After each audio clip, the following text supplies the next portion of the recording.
The Nintendo Switch is not as successful as you think it is. Everybody these days seems to think that the Switch is a wild success story coming off the generation with the Wii U, where the Wii U was a massive failure. A lot of people look at the Switch as this massive success at this point, pointing to numbers like the Wii, which sold just over 100 million units, and the Switch sitting here coming on its 6th year already, well over 110 into 111 million units. And don't get me wrong, those are good numbers. That's great. And I want to preface this video by saying I am not in any way slamming on the Switch. The Switch is one of, if not my favorite consoles that I've ever owned. I absolutely love the Switch, and I think the Switch is doing pretty darn well for itself. I'm not trying to be a contrarian here. I'm not farming for clicks. I just want to break down some very interesting statistics and numbers and try to put the Switch in context with some of the other generations of gaming from Nintendo. You can't really compare the Switch to other systems like the PS3 and the PS4 because Nintendo is kind of doing its own thing with the generations. They always seem to be a little bit behind lately. Since the Wii, they've really gone in their own direction. So let's break down some of the numbers and let me support my claim that the Switch is not as successful as you think it is. Let's get into it. Okay, so you might be saying to yourself, geez, the Switch has sold 111 million units. That's coming up on the PS4 territory. That's past the Wii. That's past a lot of great consoles, and it's working its way. It's only in its 5th, coming on its 6th year. NerdCrave, what are you talking about? This thing has lots of legs left. It's going to sell another 20 or 30 or 40 million consoles and maybe come up on and even eclipse the Nintendo DS as the best-selling video game platform of all time. And you'd be right. All of those things are correct. The Switch is selling pretty well, although Nintendo has reported that things are cooling down a little bit, that it's not selling as fast as it used to, but they're still projecting that they're going to sell another 20 or so million units in the next fiscal year.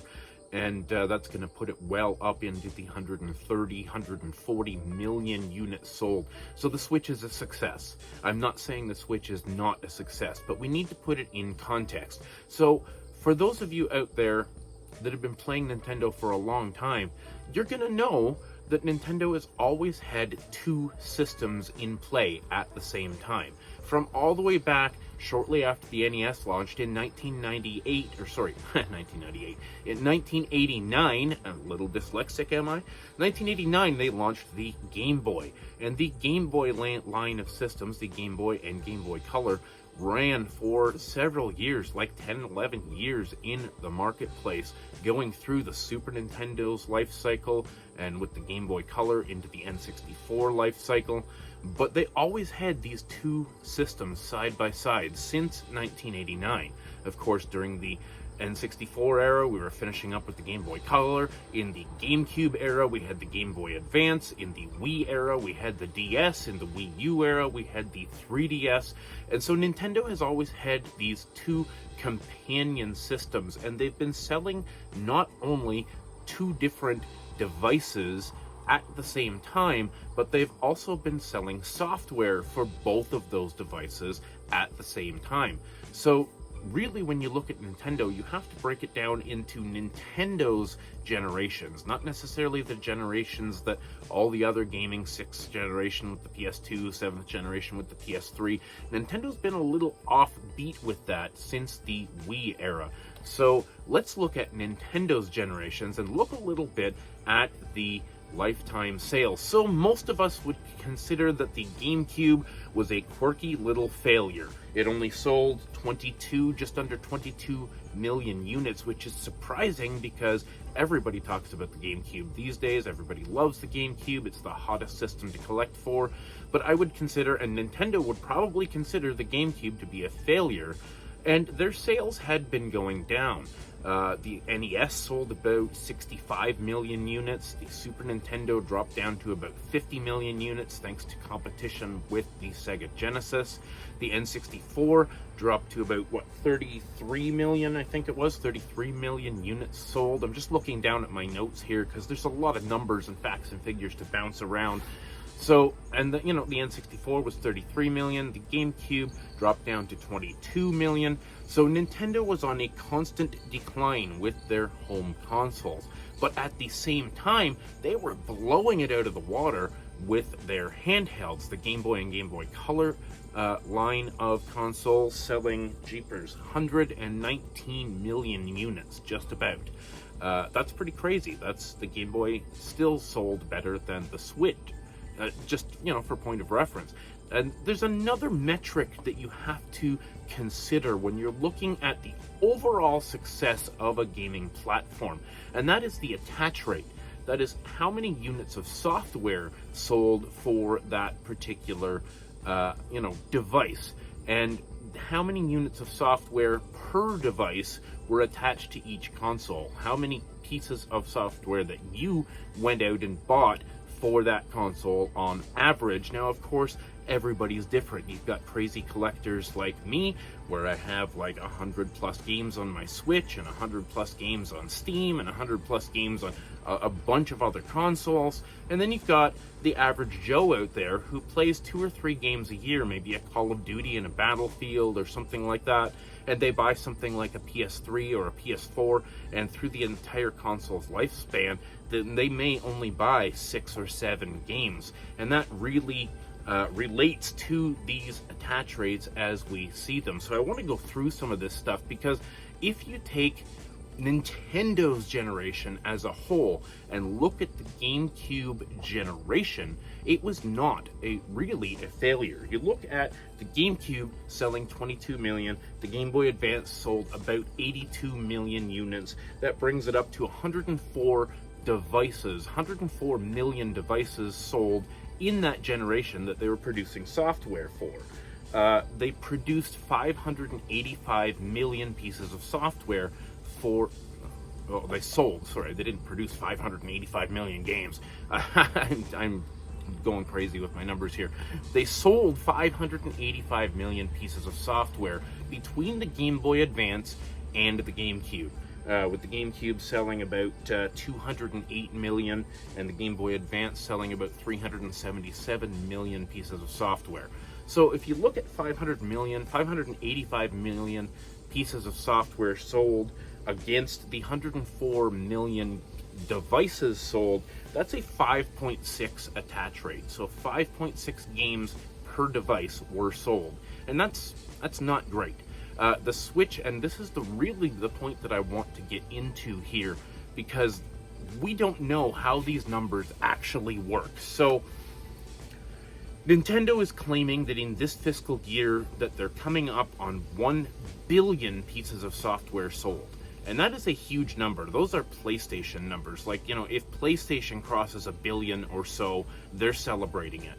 So 1 billion pieces of software sold on one piece of hardware is really good. And if you break down that attach rate, so far the Switch has sold 111 million consoles and counting, and at this point, or by the end of this year, it might be 115 or so. So the numbers are kind of floaty here. I'm rounding things off, but it's looking like the Switch's attach rate is at about 9 games per device. So that's a pretty good attach rate for each and every person out there to have an average of 9 games. And I think most people probably have Mario Kart 8, maybe Animal Crossing, maybe Mario Odyssey or Mario 3D Land. They may have 3 or 4 of those big titles, and then guess what? They probably have several games that they got off the eShop, because most gaming developers, most gaming companies are saying now that their digital sales are eclipsing their physical sales by as much as 75 to 80% in some cases, digital over physical.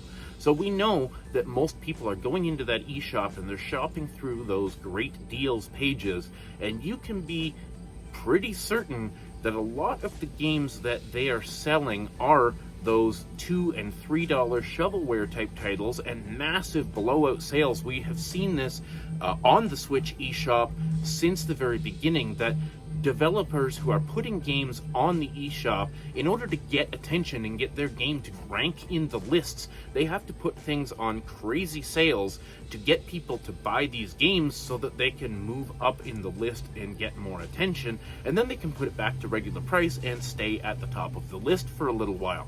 So we have seen over the lifespan of the Switch ridiculous sales on some pretty good software. I'm actually going to do a stream later tonight, and I'm going to go through some of the digital purchases that I have on my Switch. I've got like 50, 60 games at least that I've purchased for pennies or just a couple of dollars, and that really brings that attach rate into question, because there are several different pricing structures for games. You've got your AAA games, which on Nintendo are $60 brand new US, and they almost never drop in price. And then you've got your AA games, stuff like THQ Nordic Games, where they do a remaster like the SpongeBob SquarePants Rehydrated or whatever, and they sell it for $30 or $40. Crash Bandicoot Insane Trilogy, Spyro Reignited Trilogy, these games tend to price out at around the $40 US pricing. And then you've got indie games, some of the better indie games that actually get physical releases, something like Hades, for example, which may price out at $30 or so US, might be $40, $45 here in Canada. So you've got those main sort of price points, and if you look back in the older generations, if you go back to something like the GameCube and the Game Boy Advance, that's the only way that they could sell software. They did not have an online platform at that time during the GameCube's lifespan.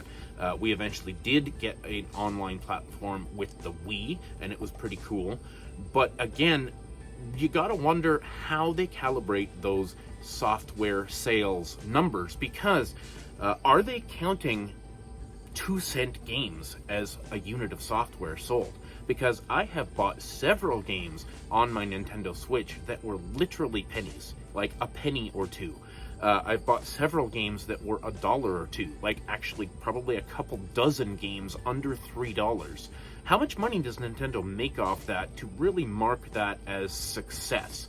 Do they have a barometer? Do they have a line in the sand where they say, this is the software above this price that we count as a software unit sold? Or are they counting every single piece of software, no matter how cheap, no matter how simple? Because the Switch is absolutely plagued with literally thousands of shovelware mobile game ports, terrible stuff that's thrown on the Switch eShop for $1, $2, $3, and it really clouds. It makes it hard to actually go in and find those AA and AAA games. Sometimes if they're not on sale, they're way down at the bottom of the list, and we all know the eShop is not very good in terms of its performance. By the time you get down a couple hundred listings, it's really laggy, and you can't even get to some of the better games. So a lot of people we know are buying these $2 to $10 games all the time. So I've been getting off on a bit of a rabbit trail, but if you look at the GameCube and the Game Boy Advance generation, where they sold 585 million pieces of software, each and every one of those pieces of software were sold in physical brick and mortar stores, in packaging, where these games were costing $20 or $30 or $40 or $50. And we know exactly what we're talking about when we talk about units sold. When you get into the Wii, the Wii U, and the Switch, where we had a digital marketplace, you don't really know the criteria by which they're counting software sales. If they are including all of the virtual console purchases of Super Nintendo games at $8 or $5 or $6 on the Wii as a piece of software sold, that's not the same thing. And that really changes how we think of the success of a console. And I have a point here, and I'm getting to it, I promise. So stick around, I'm getting there. If you look at what would, without a doubt, be the most successful era of Nintendo, that is the Wii and the DS era. The Nintendo Wii sold just over 100 million units, 101 million units, and the DS is the most successful gaming platform of all time, selling 154 million copies of the Nintendo DS through all of its DS Lite, DSi, the original DS, so many consoles out there floating around. So together, that is 255 million devices sold in that generation between the Wii and the DS. That is crazy. That is well more than double what the Switch has sold at this point in its lifespan.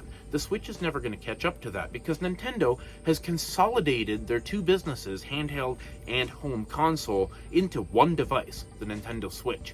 So, is the Switch really successful by Nintendo standards if they have sold less than half of their peak? At their peak, they sold 255 million devices, and the amount of software sold on those two devices will blow your mind. They have sold nearly 2 billion, 1.9 billion pieces of software for the Wii and the DS, which gives that an attach rate of 7.5, which is pretty respectable. Not great, but that means, every person out there who owned a Wii or a DS or both had at least 7 to 8 games for those consoles, between the two consoles. So, is that, I think that's a pretty good attach rate, but it's not fantastic. The Switch claiming to have an attach rate of 9 at this point in time is a little bit suspect, because even on the Wii and the DS, by far the majority of sales were physical sales. That, again, even what you would call shovelware on the DS, something like Shark Tale or the Imagine series or, whatever, those games were all selling for $20 or more in most cases when they were brand new. Of course, you may have seen deals at your local drugstore or something and picked the game up for $7 or $8 or $10 or something like that. But by and large, when every game in the library launched, it was $20, $30, $40, $50 and up.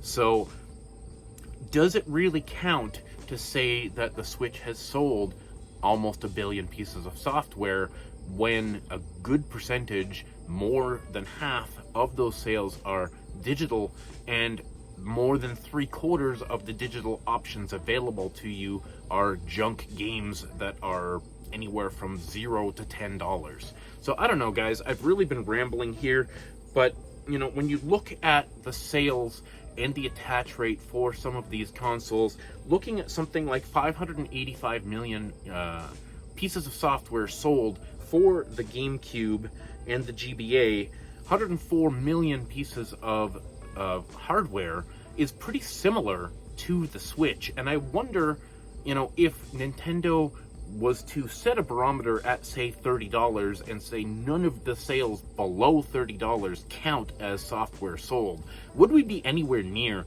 that billion? And do you think Nintendo's happy at this point with one system selling 100 million when at their peak they had 255 million units of hardware sold between the Wii and the DS? Let me know down in the comments, guys. Do you think the Nintendo Switch is the runaway success that Nintendo is trying to advertise it as? Or do you think Nintendo is, see, this is my concern.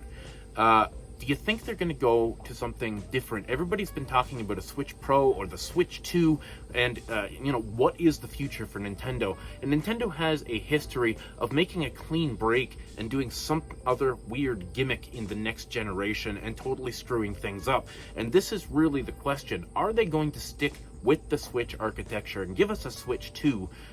Or do they think at this point that they need to shake things up in order to get the success back from the Wii and DS era? Do you think they might split off again into a Switch and a home console, or something like a Switch and a home console? Or do you think they're going to go ahead and make a Switch 2 and stick with this game plan for another 6, 7, 8, 10 years? Let me know down in the comments. This video is coming up on 20 minutes, so I'm gonna leave it right here. Thanks so much for watching. Thanks for subscribing. I hope you got my point through this rambling mess. Love you guys. Talk to you soon.